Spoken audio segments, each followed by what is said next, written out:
დღეს არის ლაზარეს შაბათი 2019 წლის და კალენდარულად დღეს არის 20 აპრილი, ანუ საეკლესიო კალენდრით 7 აპრილი და რა თქმა უნდა უპირველეს ყოვლისა წმინდა ლაზარეს მისი მკვდრეთით აღდგინების შესახებ მინდა მოგახსენოთ, მით უმეტეს რომ ჩვენ გაგვაჩნია ახალ ქალაქში წმინდა ლაზარეს წმინდა ნაწილები, მინდა გაჩვენოთ აქ არის მისი ქვები, მისი საფლავიდანაც, საიდანაც მოხდა აღდგენება, მაგრამ აი ჩანს. აი ეს არის ძვლები ლაზარეს, აი ლაზარე მერე მრავალი წელი იცოცხლა აღდგენების შემდეგ, თუმცა ებრაელები დაძდებდნენ მოსაკლავად, უნდათ მისი მოკლა, რომ ეს მოწმე არ ყოფილიყო, მაგრამ იცოცხლა, თავის დებთან ერთად შემდეგ დატოვა იერუსალიმი და ბოლოს მოღვაწეობდა კვიპროსზე. კვიპროსის მთავარეპისკოპოსი იყო, იქ აღესრულა და დღევანდელი დღის გარდა მისი ხსენება წელიწადში ორჯერ არის კიდევ მისი აღსრულების, ანუ მიწიერი ცხოვრების დასრულების დღეს და ასევე მისი ნაწილთა აღმოყვანების დღეს. დღეს, ესე იგი, ეს აღდგინება, ლაზარეს მკვდრეთით აღდგინება წინ უსწრებდა ქრისტეს მკვდრეთით აღდგომას. 4 დღე იყო ლაზარე საფლავში. უცნაურ გარემოებებში მოხდა მისი გარდაცვალება, ძალიან ავად იყო და მისმა დებმა, რომლებიც იყვნენ მართა და მარიამი, რომელიც ახარებაში მრავალგზის არიან ნახსენები, მოუწოდეს იესოს, თხოვეს რომ მოსულიყო იესო, რომელიც უამრავ სასწაულს აღასრულებდა, მრავალ ადამიანს კუნავდა და მიცვალებულებიც კი ხო არის ამ შემთხვევები განუკურნავს აღუდგენია მკვდრეთით, რატომღაც წავიდა სხვა მხარეს და შემდეგ მოწაფეებს უთხრა რომ ლაზარემ დაიძინა, თავიდან მოწაფეებს ეგონათ რომ ისნეული რო იყო იცოდნენ, რომ დაიძინა ეს იმას ნიშნავს რომ უკეთესად გახდება, საერთოდ ავადმყოფი თუ დაიძინებს ეს მისთვის კარგია და ბოლოს უთხრა რომ არა ლაზარე მოკვდა და მე მივიდე და გავაცოცხლო იგი და შემდეგ მე ხა დეტალურად და დაწვრილებით რა თქმა უნდა დროის უქონლობის გამო აღარ მოყვები რა ვითარებაში მოხდა, მოვიდა იესო ნახა ჯერ მართა, შემდეგ მარიამი, რომლებიც ძალიან განიცდიდნენ ლაზარეს გარდაცვალებას, ძალიან ცნობილი პიროვნება იყო ლაზარე. უამრავი ადამიანი იყო ჩამოსული ლაზარეს დასაფლავებაზე, საერთოდ ებრაული წესის მიხედვით მაშინვე ასაფლავებდნენ მიცვალებულს და სამძიმარზე მოდიოდნენ დასაფლავების შემდეგ, იმიტომ რომ არ შეიძლებოდა მიცვალებულის სხეულის შენახვა, იმიტომ რომ იგი სიცხე, საშინელი სიცხე არის, ესე იგი საერთოდ ამ ქვეყანაში და როდესაც იესო თქვა რომ გახსენით საფლავი, დებმა უთხრეს რომ აყროლებული იქნება 4 დღის მკვდარია, მაგრამ იესომ გაახსნევინა, უთხრა ლაზარე გამოვედ გარეთ და ლაზარე გამოვიდა, რაც წინასწარ მოასწავებდა იესო ქრისტეს მკვდრეთით აღდგომას და უამრავი ათასობით ადამიანის თანდასწრებით მოხდა ეს მკვდრეთით აღდგინება ლაზარესი, რაც შემდეგ ეს ხალხი ყველანი რა თქმა უნდა დაესწრენ ჯერ უფლის დიდებით შესვლას იერუსალიმში, რაც მეორე დღეს არის, ანუ ხვალ არის ეს ჩვენ ვეძახით ბზობას, ანუ ბზობის, ანუ ბაიაობის დღესასწაულის, იმდროინდელი ეს არის უფლის დიდებით შესვლა იერუსალიმში და სხვადასხვა ქვეყანაში სხვადასხვა მცენარე გამოიყენება იმის მიხედვით რა მცენარე იზრდება. მაგრამ ისევ ლაზარეს რო დაუბრუნდეთ, ჩვენთვის ქართველებისათვის ეს კიდევ განსაკუთრებული მნიშვნელობის მოვლენა, იმიტომ რომ ჩვენ ყავდა ერთ-ერთი უდიდესი საეკლესიო მოღვაწე მე-10 საუკუნეში ბერი იოანე ზოსიმე, მის შესახებ არ არის ცნობილი რომ ის თან მღვდელმონაზონიც იყო, ანუ წირავს ახასრულებდა, ბერი იყო, გადამწერი, უდიდესი მოღვაწე, იგი ჯერ საბაწმინდის ლავრაში მოღვაწეობდა პალესტინაში, იერუსალიმთან ახლოს, სადაც ასევე უდიდესი სავანე იყო ქართველების და შემდეგ სინასთაზე მას მრავალი ნაწარმოები, ანუ მრავალი წიგნი აქვს და ერთ-ერთი წიგნში გვაქვს კიდევ მომზადე. ეს არის ფოტო ასლი, აი ეს არის ფოტო ასლი.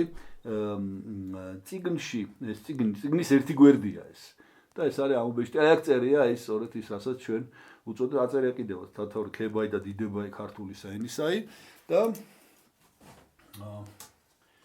ამის შესახებ მინდა ორიოდე სიტყვა გითხრათ, რა თქმა უნდა, ეს ძალიან საკამათო, ძალიან რთული გასაგებად შინაარსობრივად, უამრავი გამოკვლევა არის ამაზე დაწერილი.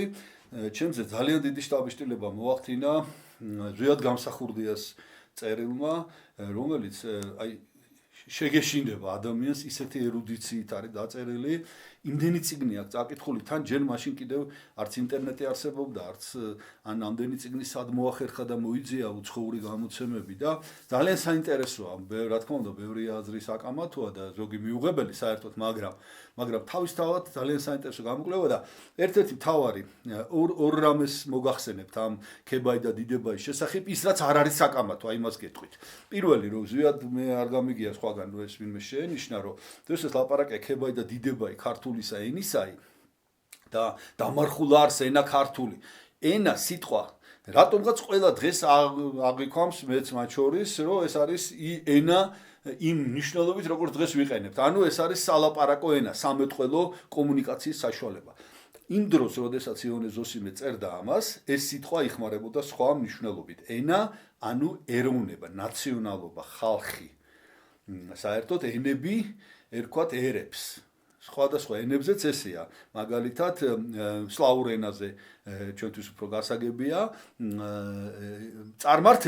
წარმართები. სლაურად არის язычники, языки, ანუ ენებზე მოლაპარაკეები. ებრაულად სწორედ ასე ითქმებოდა. არსებობდა ენა და ენები, უფრო სწორედ ხალხი და ხალხები. ხალხი ესე იგი ებრაულად იყო ლაოს, ერთი ხალხი იყო ღვთისმშეული და ხალხები იყვნენ ყველანი დანარჩენი, ანუ ჩვენ და ამათ ერქვათ გოიიმ. ეს სიტყვა ქართულში ძალიან ესე იგი გავრცელდა შემდეგ და სინამდვილეში ეს არსებობს ამის მთავარი მნიშვნელობა ეს არის უცხო, გაუცხოვებული, არამთავარი, ანუ არა ის ყველაზე მნიშვნელოვანი, არამედ რაღაც სხვა. ხო და ესე იგი პირველი ეს რომ ეს არის აქ ლაპარაკია ქართულ ერზე, ეს არის დამარხული, ეს არის 4 დღის მკვდარი, რომელიც შედარებულია სახარებაში ლაზარესთან, საკუთრავად სახარებაში კი არა, აი ქებაი და დიდებაში, აი ტექსტში. და კიდევ ესეთი სიტყვები აქვს მოყვანილი, რომ 4 დღე ნახსენებია სახარებაში და დავით მეფსალმონის სიტყვები აქვს მოყვანილი 1000 წელი ვითარცა ერთი დღე.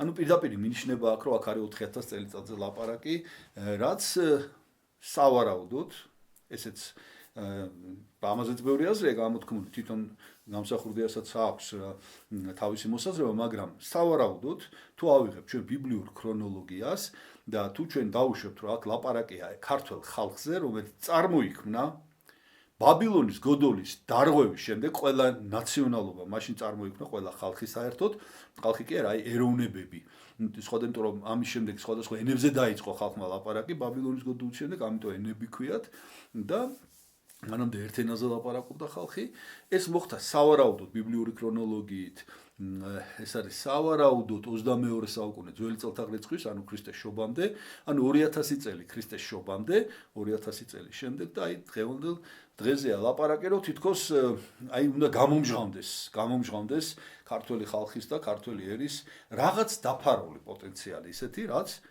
გონი ჩვენც არ ვიცით დღემდე და ერთ მაგალითს მოვიყვან უბრალოდ რომელსაც ასევე ბევრი განსხვავებული აზრი აქვს, მაგრამ რატომღაც უცნაურია, მაგრამ დღემდე, აი წელს პირველად აღინიშნება საქართველოში საყოველთაოდ ღვთისმშობლის წილთომლობის დღესასწაული, უნდა განიმარტოს რას ნიშნავს, რას გვავალდებულებს, მაგრამ ეს ფაქტია, რომ საქართველო არის ღვთისმშობლის წილხვედრი ქვეყანა, რომ ჩვენი მოციქული არის ყოვლადწმინდა ღვთისმშობელი და ეს ფაქტი არც შეფასებული, არც დაფასებული და არც აღნიშნული დღემდე არ ყოფილა და აი დღე წელევანდელი წლიდან იწყება საყოველთაო აღნიშვნა ამისი. ეს რაც შეეხება ლაზარეს მკვდრეთით აღდგინებას და ქართულ ენას და საერთოდ საქართველოს. გარდა ამისა, დღეს არის კიდე სხვა წმინდანების ხსენება და უფრო სწორედ პირველ რიგში მინდა გითხრათ ხვალ არის ხსენება ხვალ და გასულ სამშაბათს, აი ორი წმინდანია, რომელიც ერთმანეთთან არის კავშირში და მინდა ჩვენ გვაქვს მათი წმინდა ნაწილები და ორიოდე სიტყვით მათ შესახებ მინდა მოგითხროთ. ეს არის წმინდა ამანტიუსი, რომლის ხსენებაც არის ხვალ. აი ეგ არის პატარა ნამცეცები ამანტიუსის. აბა როგორ გამოჩნდება? აი ესე. და განსაკუთრებით ეს ამანტიუსი იყო კომოს ეპისკოპოსი.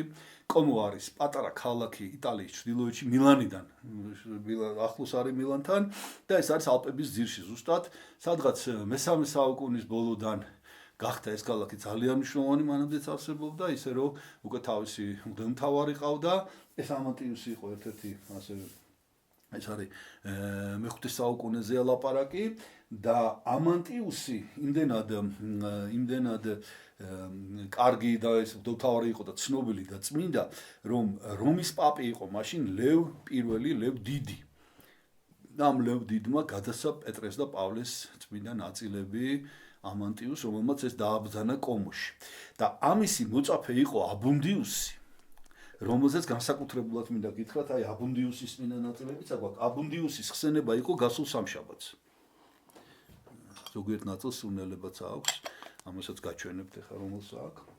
ეს არის წმინდა აბუნდიუსი, კომუელი ასევე კომოს ეპისკოპოსი, რომელიც აკურთხა ამანტიუსმა და რომელიც რომის პაპმა ლევ პირველმა გააგზავნა მეოთხე მსოფლიო კრებაზე, როგორც თავისი ლეგატი, ლეგატი ნიშნავს პაპის სრულუფლებიან წარმომადგენელს, რომელსაც პაპის ნაცვლად შეეძლო პაპის მაგივრად გადაწყვეტილების მიღება. და მან მიიღო მეტად მნიშვნელოვანი გადაწყვეტილება. მეოთხე მსოფლიო კრება ეს არის ქალკედონის კრება თქვენ იცით, ეს არის ევტიხი, ეგრეთ წოდებული ერესიარხი, ანუ ის მოიგონა ეს სწავლება ამისი წინააღმდეგ იყო, ეს ევტიხი ამტკიცებდა და რაღაც ნაწილმა მიიღო კიდევაც ეს სწავლება, ეს არის მონოფიზიტობა, რომ მაცხოვრის ერთი ბუნების შესახებ სწავლება და სწორედ ეს აბუნდიუსი იყო, ვინც გადამწყვეტი როლი შეასრულა ამ სწავლების დამარცხებაში, რომ კრება მიიღოს სწორი გადაწყვეტილება ქალკედონის კრებას. ჩვენ ვართ დიოფიზიტები, ვაღიარებთ ქრისტეს ორბუნებას და არა ვართ მონოფიზიტები, როგორც უნდათ მაშინ ამტკიცება და ეს არის სწორედ წმინდა აბუნდიუსის ძალიან დიდი დამსახურება. გარდა ამისა, კიდევ დღეს ერთი წმინდანის ხსენებაა, რომლის შესახებაც მინდა მოგახსენოთ, აი აქ არის. ეს არის მაკეტი ტაძრის, რომელიც მე გადმომცა ერთ-ერთმა სასულიერო პირმა, რომელიც აი ამ მხარეში, რომელსაც ახლა მოგახსენეთ, მოღვაწეობთ, ეს არის ქართველი, რომელიც იქ მოღვაწეობს, მისი თხოვნით სახელს არ დავასახელებ და ეს იხსნება და აქ არის ბევრი, რამდენიმე წმინდა ნაწილია, გავხსნი ახლა. და მათ შორის აქ არის ერთ-ერთი დღეს ვისი ხსენებაც არის, ანუ 7 აპრილს, ეს არის აი პატარა ხატიც მაქვს, მინდა გაჩვენოთ. ეს არის წმინდა დანიელი პერესლავლელი, ღირსი მამაა. პერესლავ ზალესკი, ესე ქვია, პერესლავ ზალესკი. ეს არის იაროსლავთან ადგილი, უძველესი ქალაქია, აი ამ ადგილზეა დაახლოებით ხელით ვერ ავწევ, ძალიან მძიმეა, აი აქ არის მისი წმინდა ნაწილი დიდი ზომის და მე-12 საუკუნის ტაძარი ამენამყოფი ვარ ამ ქალაქში, ძალიან ლამაზი, ძალიან შთამბეშტავი და ამის შესახებ ორ სიტყვას ვინ იყო ეს დანიელი პერესლავლელი, ძალიან უბრალო ადამიანი იყო, გვიან გახდა მღვდელმონაზონი, ბერი იყო ძირითადად და ფაქტურად მისი მოღვაწეობა ძირითადად იყო, რომ არავის არ ეუბნებოდა უარს მიღებაზე, მოგვიანებით ააშენა მონასტერი სასაფლაოზე, თუ ვინმე გაჭირვებული იყო, თუ ვინმე უსახკარო იყო, თუ ვინმე ავადმყოფი იყო, ყველას ღებულობდა და გამოჩნდნენ მიმდევრები სხვათა შორის და დიდი მოძრაობა, ესე იგი ჩაუდგა სათავეში ამ მოძრაობას და კიდევ ერთი რასაც აკეთებდნენ მიცვალებულებს ასაფლავებდნენ. უბრალოდ ხაზი მინდა გაუსვა, რომ ჩვენთვის ცოტა ძნელი წარმოსადგენია, რუსეთი დიდი ქვეყანა და ძალიან ბევრია ასეთი გაჭირვებული და რომ გაიგეს რომ ესეა, უამრავი ადამიანი მოადგა ჩვენთან უბრალოდ ფიზიკურად ამდენი არ არის ასეთი გაჭირვებული ადამიანი, მოკლედ ეს ძალიან დიდ ღვაწლში იყო ეს დანიელი. გარდა ამისა, კიდევ მინდა ხვალ არის ხსენება, მაგრამ ასევე არ შემიძლია არ გაჩვენოთ და ამითი დავასრულებ დღეს. ეს არის წმინდა იროდიონი. წმინდა იროდიონი ეს არის 330-თაგანი, ანუ ქრისტეს ყავდა თქვენ იცით 12 მოწაფე და კიდე ყავდა 70 მოწაფე და ამ 70-თაგან ერთ-ერთი იყო წმინდა იროდიონი, ხვალ არის მისი ხსენება, და ჩვენ გვაქვს მისი წმინდა ნაწილი. აი, უნდა გაჩვენოთ. და სწორედ ეს არის ამის შესახებ მინდოდა მეთქვა, რომ ეს არის სწორედ ეს არის ის წმინდა ნაწილი, რომელსაც საოცარი სურნელება აქვს. ესე რომ ვთქვათ, პარფიუმერული. აი საოცარი სუნი აქვს. რატომღაც ეს გადმომცეს გასულ წელს კუნძულ გასულ და 2 წელი გავიდა უკვე. კუნძულ კრეტაზე ვიყავი და კრეტის კუნძულზე გადმომცეს მთავარ ეპისკოპოსმა კრეტის გადმომცა და აი ხატიც არის. ეს არის 13 საუკუნის ფრესკა მაკედონიიდან. არა, ხორვატიიდან უკაცრავად. ეს არის წმინდა იროდიონი. და ორი სიტყვა იროდიონზე ეს იყო პავლე მოციქულის ნათესავი, რომაელთა მიმართ ეპისტოლეში წერს, რომ მომიკითხეთო ჩემი ნათესავი იროდიონიო. იგი დაყვებოდა თავიდან პავლე მოციქულს, შემდეგ დაყვებოდა პეტრე მოციქულს განუშორებლად და იგი აღესრულა რომში წმინდა ოლიმპოსთან ერთად. ეს ორი ერთად აწამეს მოკვეთეს თავი, ზუსტად მაშინ, როდესაც პეტრე, იცით პეტრე ჯვარზე როგორ გააკრეს თავქვე, ითხოვა რომ როგორც მაცხოვარს ნუ გამაკრავთო თავქვე გააკრეს და აი იმ დღეს როცა პეტრე აღესრულა წმინდა იროდიონი და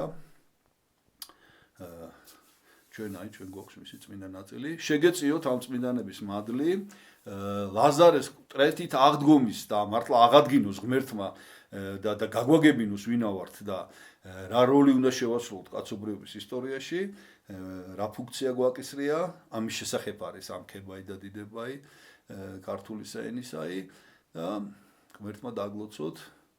შემდეგი შაბათი უკვე იქნება დიდი შაბათი და სულ მალე ვიდღესასწაულებთ ქრისტეს ბრწყინვალე აღდგომას. ჩვენთან არს ღმერთი.